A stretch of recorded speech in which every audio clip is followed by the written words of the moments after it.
couple other things. One of the questions earlier about, where do we get the money for this? Number one, you're not going to get your $1 to $2 a square foot the first year you go to your board and say, hey, we need to start saving money for this. It's going to be a graduated plan, and you've got to get comfortable that it's going to take you maybe 3, 4, 5 years to get to the point where you get up to that and people get used to the money needing to be set aside. There's 3 ways to consider how to get the capital funds, legal ways to get the capital funds. The most preferred way and the most profitable way for the church is to do it on a regular part of my budget, line item, capital reserve. It shall not be touched by anyone else fund. The second way is wait to the end of the year and see how much money you got left over. That's kind of like people that try the rhythm method to not get pregnant, okay? It doesn't work, okay? Now, if you can combine those two and you can set aside annual budget amount and then also agree that at the end of the year, a certain percentage of any monies left over at the end of the year go into that same capital account, that's a double win for that capital reserve account. The least productive that I've ever seen is trying to do a capital campaign for capital reserves. It is the most unsexy thing. People don't want to give to repair stuff. They want to repair to something new, something shiny, something that they can sit on. That's what they're looking to give to. They don't want to give to, oh, the air conditioner's gone and now we got to raise $100,000. It's an option. It's just not a very good option. In your handouts, and hopefully I'll find mine. I did. I've got a spreadsheet that has some information on life expectancy and rules of thumb. The following is gathered from a number of reliable sources, meaning that I went to the internet to get it. So you have to believe it because I found it on the internet. The maintenance and care of building components can extend the useful life. We've already talked about it. The better you take care of your buildings, the more potential you have for extending its life expectancy. Let me give you an example of this building. Have you noticed how many painters they have on this building every single day? I have been blown away. I'm doing a session this afternoon on why church buildings matter. And I generally, when I do a workshop like that in a facility like this, I look for things that I can criticize about the building, things that I notice. It took me forever to find one item to put in my PowerPoint for this afternoon of things that they're not doing well here. The only thing that I found was a dirty fan grill in the bathroom, in my room. But this morning I'm getting off the elevator and there's a guy with a paint bucket looking at the ceilings, walking around looking for every little smudge mark. There were 2 guys on scaffolding out here off of this window touching up paint along the way. Again, the more you can take care of that. Now, I understand. We all have a finite budget. We all got to work within that. But the more we can start changing the culture, the less of those emergency things we're going to have. Also, the quality of the product will vary and impact the useful life. Don't buy cheap crap. The below is only to be used as a guide, nothing more. You cannot hold me accountable for anything that I put in the spreadsheet. And this is not intended to be exhaustive, but I'm exhausted. But what I've tried to do is put together just some general things. It's one thing to say, yeah, we'll start saving for this, but how do I start? What's the life expectancy of stuff and what should I be budgeting for? So I've tried to put as much normal church stuff together other than the red hymnals that you've got.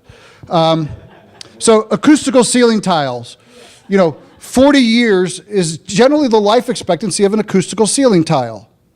Now, if you've got the 2 foot by 4 foot ceiling tiles, the life expectancy is still 40 years, but they look like garbage. Because humidity starts to happen, they start sagging. The 2x2s, if you're doing anything that's going to be a retrofit, the 2x2 tiles like this are a much better option. And these are actually the high end, what's called tegular. They've got the little revealed edge that hangs down.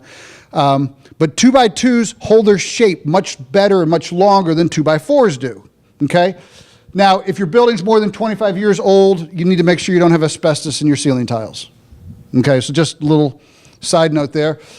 Ceramic tile will last 50 plus years. You will get sick and tired of it before it's going to wear out. You will probably get tired of the mauve and the, harvest gold and the avocado greens from the 60s long before it's actually going to wear out. Same thing with concrete and drywall. You should be able to get 50 plus years out of drywall unless it's in your kid's space, which will last maybe 3 or 4 years, and then you'll have to replace it. Wood paneling. Exterior paint. If we look at exterior paint,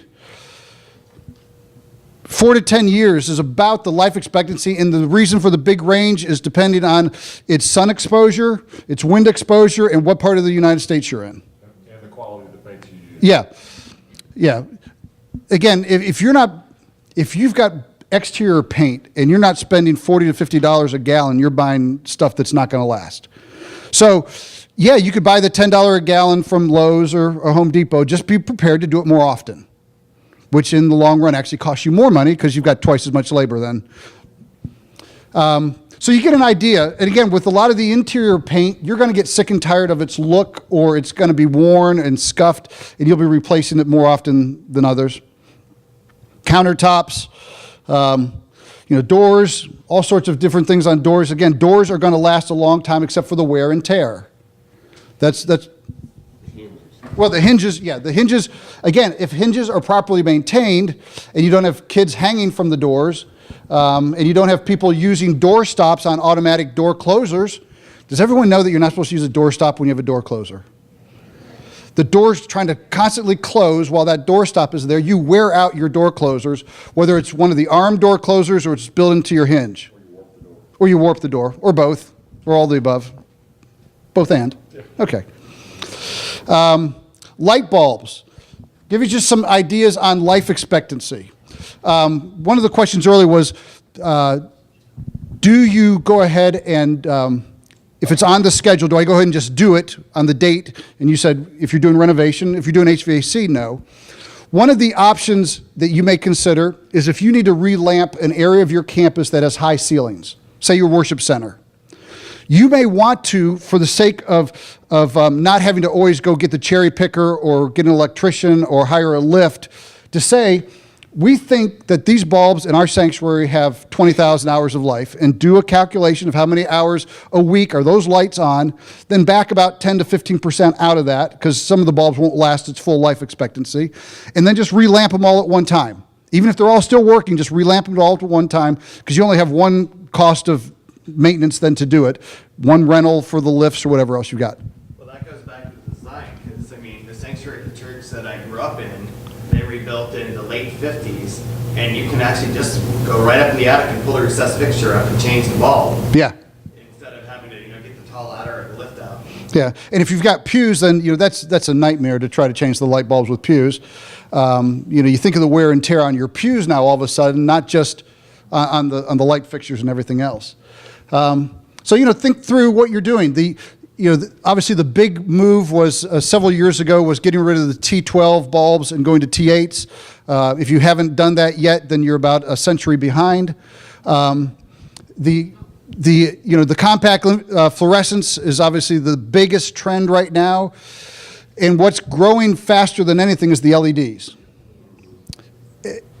3, 4, 5 years ago when I taught a class like this here, my thing on LEDs was they're too expensive and they're too iffy, because they hadn't gotten to a point where they were really solid and you were getting something that you could rely on. There we go. Yeah, don't touch that. LEDs now are the way to go, particularly if you are in a more what I would consider full contact worship environment, more contemporary worship, where you've got drums and smoke machines and all that stuff going on. Your theater lights that you use in that kind of setting, if you're using the halogens or the PAR 64s, they put out an enormous amount of heat.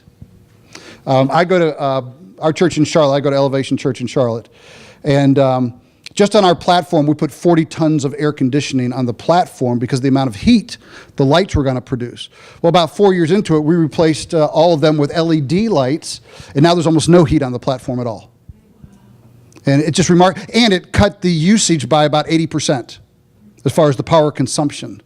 So you start looking at some of that kind of stuff, and it can be expensive to do the retrofit, but the cost savings, you're probably going to see about a 2-year payback on the replacement.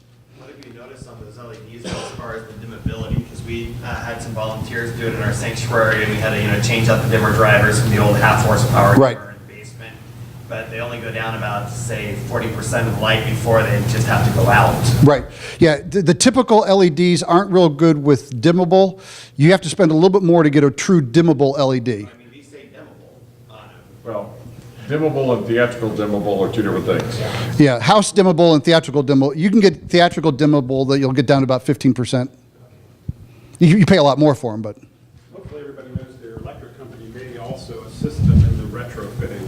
right. Because they have certain guidelines they have, so. Yeah, like in Charlotte, we've got Duke Power, and they have an incentive program that for if you do certain things, whether it's changing out your HVAC from, say, a SEER 8 or 9 to a SEER 15, they'll give you a certain amount of money. If you change from incandescent to compact fluorescent or from incandescent to LED, they'll give you a certain amount of money. For example, with even the exit signs, in Charlotte at least, if I change from an incandescent exit sign to an LED exit sign, they'll give me $10 per every exit sign I do.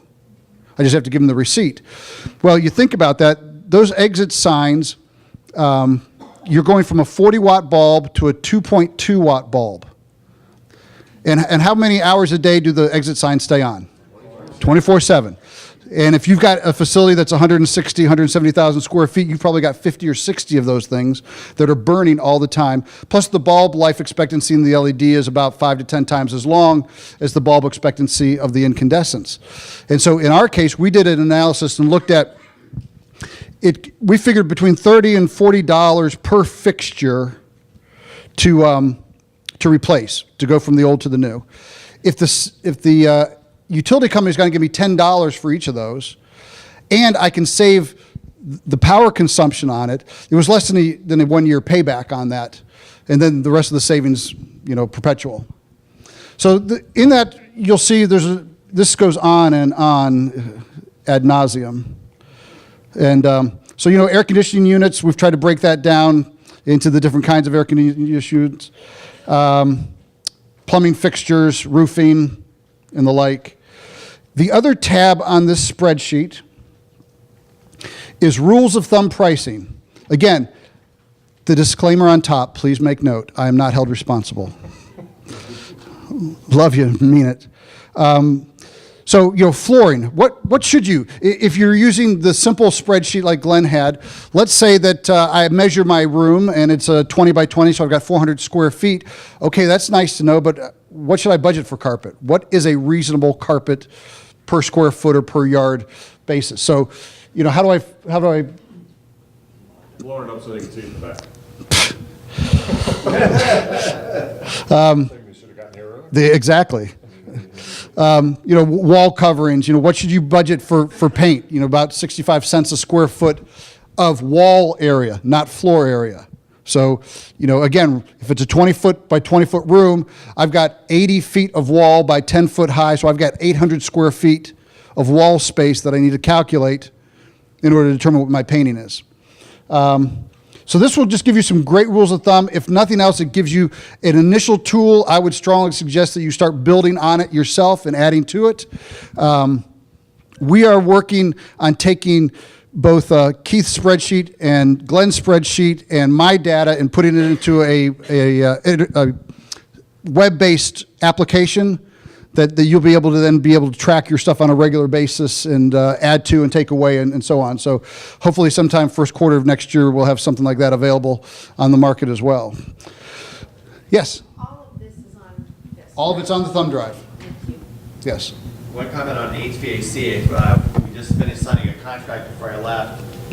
One thing that we noticed out our way, I don't know if it's nationally, but supposedly it is, that all of the HVAC contractors after 2010 quit manufacturing 3-phase heat pumps above 13 SEER. Because people just weren't buying them in high enough quantities. Lennox supposedly will still manufacture one, but they're quitting after this year. All of it's single phase, so then essentially we were losing 27% of the efficiency on the power consumption by if we went to 15 SEER because we have to go to single phase, so it was kind Right. of washed. Yeah. Yeah, I'm glad you mentioned that because I hadn't heard that yet. Everyone's probably aware that, the R22 Freon, isn't available, or it's still available, but you pay out the nose for it if you've got older units and have to get it recharged. Yes, sir. Speak to the idea of using mini-split systems in place of the old HVAC units that I've got a contractor talking to me about. The new thing is coming out using mini-splits. Yeah, we use mini splits quite a bit, but only in specific areas. I use them a lot in AV rooms, server rooms where I need to have specific temperature just in where the servers are, or a room that's hard to get ductwork to. I'll use the mini splits. To use them over and over through a building, I'm not finding them efficient yet. Not for the initial cost versus even the operational cost, I'm just not finding them efficient. Well, then you have to be careful too on where you install them if they need a pump. The building that I was mentioning earlier, they put them in the offices. And they didn't need to actually put a pump in. They could have put a gravity fed drain, but they chose to put a pump in and it keeps leaking all the time. Because they put the pump in and it's just very tubing lining. And then the drywaller punctured the coolant lines. So we have to keep recharging until we decide to tear out the wall. So, be careful that- One other thing on the mini splits that we found is that the longevity of them, and in terms of replacing them, sometimes when you have to go in and you may have one for 5 years, we found on a couple of ours that the manufacturer has changed the boards, and the board that it was manufactured with 5 years ago is no longer available. And so there are some additional costs where if it's a standard system, they can get, generally speaking, broad statement, they generally can get parts for most any system that is currently functional. But the mini splits are a lot more vendor specific, and so it's been a challenge on a few of them. But as Tim said, they've been great for us for server rooms and AV rooms where we've got to maintain a set temperature 24/7 because they're running, where the rest of our building will shut down at 11 o'clock at night and it won't crank up until 5 o'clock in the morning, which is great at sometimes of the year, but in the middle of the summer, I can't turn off the AC for our server room because then we have other issues. Other questions?